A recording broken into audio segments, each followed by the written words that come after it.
A temporada de balanços do segundo trimestre chegou ao fim. O CNN Money você acompanhou de pertinho aqui, fez a cobertura dos resultados de 200 empresas listadas em bolsas nacionais e internacionais. E entre os destaques aqui no Brasil estão Petrobras, B3. Lá fora, cobrimos desde montadoras japonesas como a Toyota, grandes bancos como Morgan Stanley. Vamos fazer então um balanção desses resultados aqui e lá fora, já olhando principalmente para o terceiro trimestre e os desafios que podem surgir aí nesse caminho.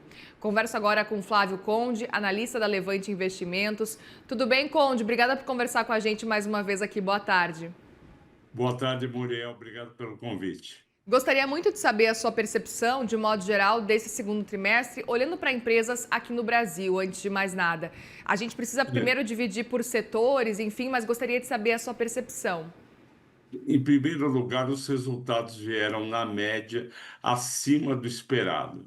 Então, isso já foi uma coisa bem positiva.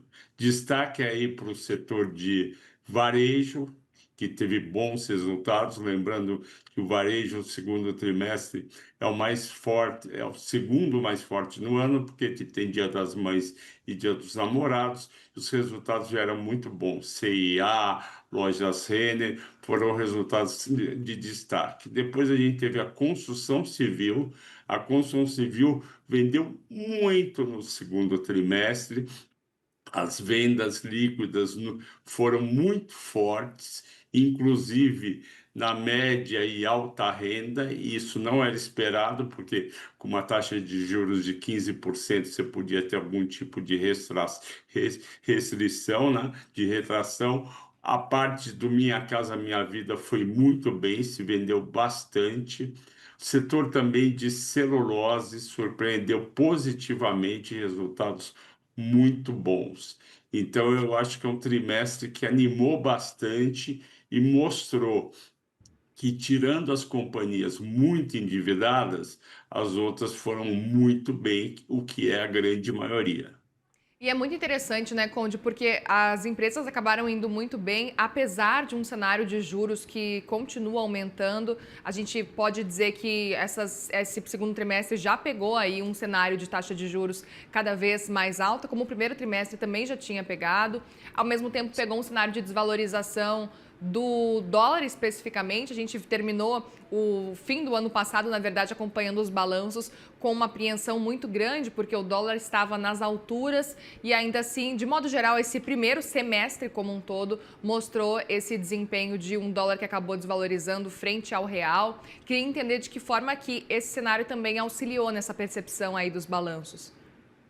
Esse cenário foi bom porque diminuiu o custo das empresas, a inflação de produtos já mostrou um arrefecimento no trimestre. Outra coisa muito positiva, que a gente terminou em 6,19 o dólar em dezembro, e agora o dólar está em 5,41. Quer dizer, isso foi muito bom, deu um alívio.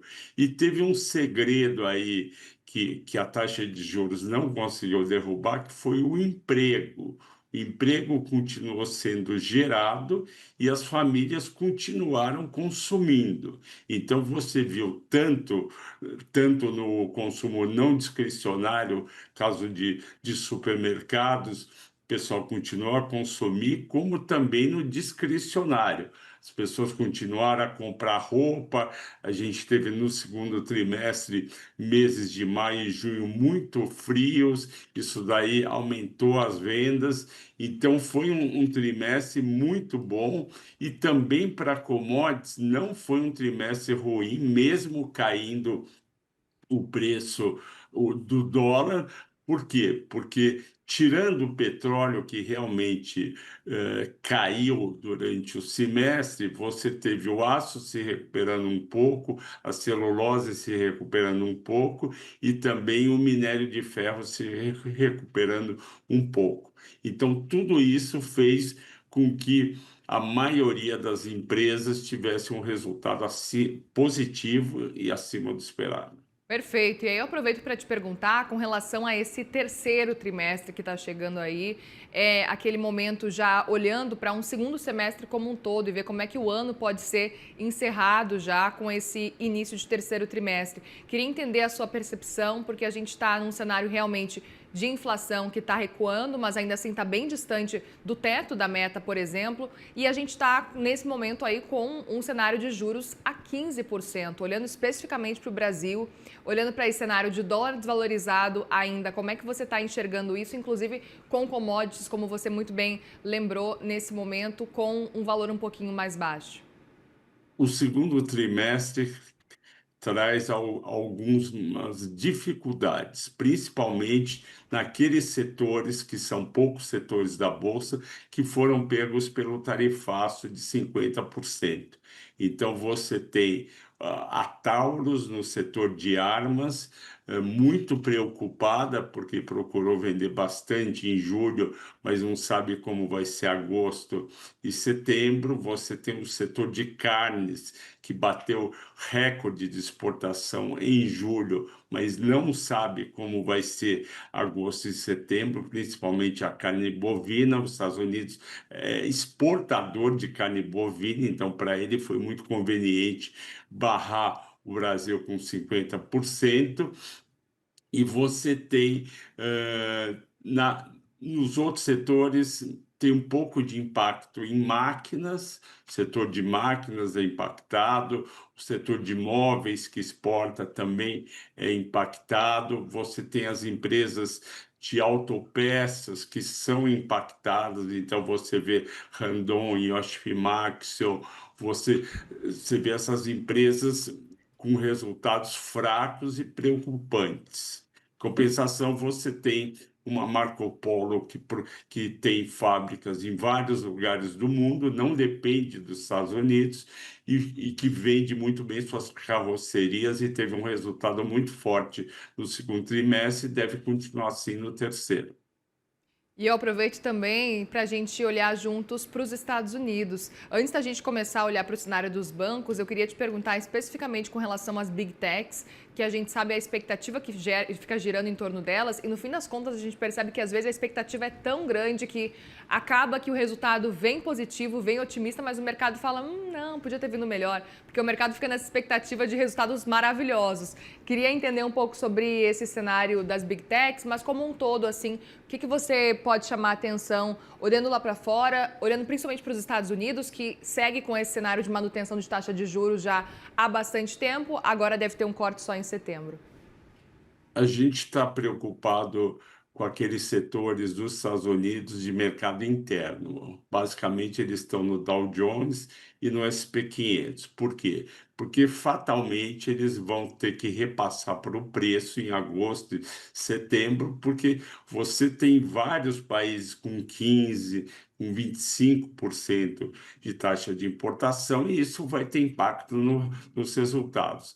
Quem pode se salvar é, de novo, o setor das Big Techs, porque vendem para o mundo inteiro e não são afetados pelo tarifaço do Trump.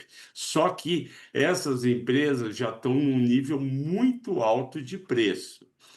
Por isso que existe uma torcida gigante nos Estados Unidos para que o Fed comece a cortar juros em setembro.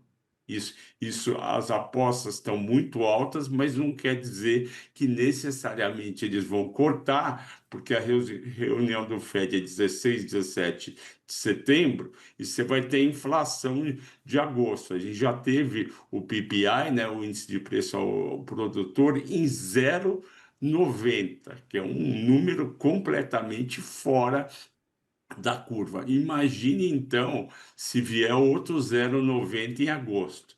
E aí o Fed vai estar uma encruzilhada, emprego mais fraco nos Estados Unidos, só que preço muito alto. Então, a reunião do Fed em setembro é fundamental. Muito bem, Flávio Conde, analista da Levante Investimentos. Obrigada mais uma vez pela conversa aqui. Volte sempre, viu, Conde? Obrigada. Eu que agradeço, Muriel. Bom dia, bom trabalho. Obrigada, igualmente. Boa semana.